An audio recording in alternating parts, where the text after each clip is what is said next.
Hey guys, I'm just doing a quick walk around on my two Hydra I have here. Uh, Both of them are Hydra 18Cs, 1978 models. Uh, both rated for 1,800 pounds of lifting capacity, and both will do much beyond that. The gas engines are 60 horse, if I didn't say that. We're going to start with the one on the left. This is the one that I have not gone through yet. But I also am not afraid of this machine because this machine is my current daily driver. And when I say my daily driver, it's what I always use around the yard when I'm moving stuff, especially when I don't have a big fancy S300 sitting in the lot to use. This is my go-to. This machine here built this pole barn behind you. It excavated all the ground that was there, removed a 26-inch black walnut tree, dug out the stump. I mean, it's done it all. It runs my backhoe attachment. This one has auxiliary hydraulics. Just doing a quick walk around. We got the back off of it because we did spring a leak in one of the hoses going from the hydrostats out to the motors. So we replaced those, and I just went through, power washed the bottom out, got all the oil out of there, and we also had some leaves and stuff because it was fall and leaves got in there. So all cleaned up, ready to go. Tire wise, we're sitting mostly around at that 40% mark. But otherwise, tires are in good shape. Like I said, not too afraid of the machine. It's my daily driver. The back end is in the garage, and the roll cage is in the garage. Things that it does need. We do need a good muffler on there, so you keep that in mind. Needs a tune-up.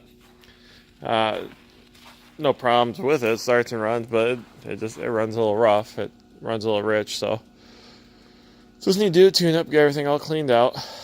But otherwise, she is ready to go. You can take her home today and go plow snow for the big snowstorm coming if you want to. Isn't much else I can think to tell you on it. There's no leaks inside the belly. The boom has stayed up here for a week now. What's today? Well, actually, today is Christmas Day. And I went through and washed that out the weekend before. So, 7-8 days the boom's held itself up there. So, hooray. But once in a while, only when it's cold and it's sat, and it's not all the time. I think it's this one, because the side's a little bit. This weep seal does leak a little bit. It doesn't gush out when you're running it, but sometimes when you sit there and it just sits for an extended period of time, if you leave it sit for a month, it tends to peep out a little bit. Otherwise, the machine's good to go. The other machine is the one that we've actually gone through and refinished. Again, obviously the machine's good to go. Bucket has been rebuilt. Oh, and I guess I should say this one does come with a bucket. It's just in the backyard. But bucket and this one's been rebuilt, new cutting edge. All that machine's been completely gone through top to bottom. Everything's been refinished, rebushed. This one's good to go. When I bought these, I bought them as a pair. This one here came with a weak engine, so I went through, rebuilt that. Hydrostats, we just went through and rebuilt.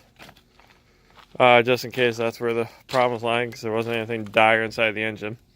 Just had a couple cracked piston rings. But, so, engine rebuilt, hydrostats rebuilt. Update as much as you can on a 1978 machine.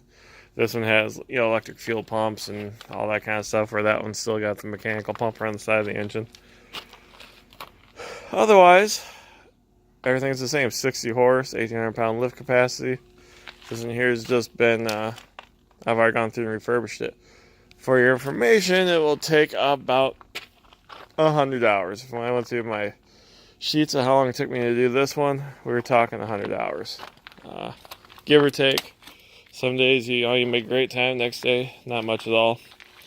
And that included the painting and everything. We blasted it down, painted it. That took a weekend. Stuff like that. This here's got new tires. We addressed the wheels. I guess I should say that on this one over here, we can see we do have one newer wheel in the back. And that's just because it needed it. tire that constantly went flat, and it wasn't the tire, the rim itself. Re-leaking at the bead, and I said, well, we're not going to try and massage a rim to work. We're just going to get a new rim, and the way we went, rims are cheap, you know. Why screw with it? Otherwise, those are the machines. I'll post pictures up with these videos as well on their listings. I assume that's where you'll find these videos at. Both great machines. In case I had mentioned it, they are gear driven. There's no chains or anything to adjust inside the gear cases, and I mean, they are tanks. I haven't been able to stop them yet. I mean, you know, outside of the fact that they ride like a 1978 skid loader, these are definitely far and beyond stronger than anything you can get today in the same weight class, you know. And they're just excellent. But that's my Hydra love there, so a little biased. Anyway, have a good day. Hope to see you soon.